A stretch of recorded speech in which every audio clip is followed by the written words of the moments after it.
एक दिन एक लड़की ने अपने पिता से पूछा, पापा क्या आप कभी मेरे वजह से रोए हैं?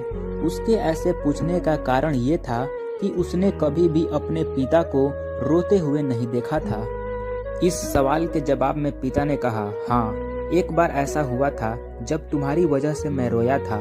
यह सुनकर लड़की उस बात को जानने के लिए उत्सुक हो गई कि आखिर वह क्या बात थी जिसने उसके पिता को रुला दिया था। इस उत्सुकता को शांत करने के लिए पिता वह किस्सा सुनाने लगा।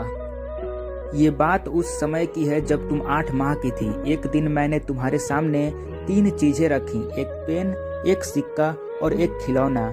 मैं ये जानना चाहता था कि तुम उन चीजों में से क्या उठाओगी। उनमें पेन बुद्धिमत्ता का प्रतीक था, सिक्का धन का और खिलौना मनोरंजन का प्रतीक था। मैं ये सब सिर्फ एक जिज्ञासा के कारण कर रहा था। मेरे लिए जानना बहुत जरूरी था कि मेरी बेटी के लिए आगे जाकर क्या सबसे अधिक मायने रखेगा। मैं तुम्हारे सामने बैठकर बेसब्री से तुम्हारा अगले कदम का इंतजार कर रहा था। मैंने देखा कि कुछ देर बैठकर तुम उन चीजों को देखती रही, फिर घुटने के बल पर चलते हुए उनकी ओर बढ़ी।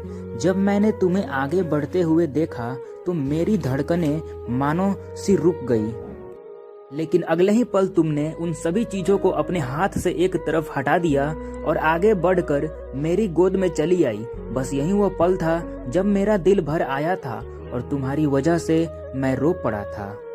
यह किस्सा सुनकर लड़की की आंखों में आंसू आ गए।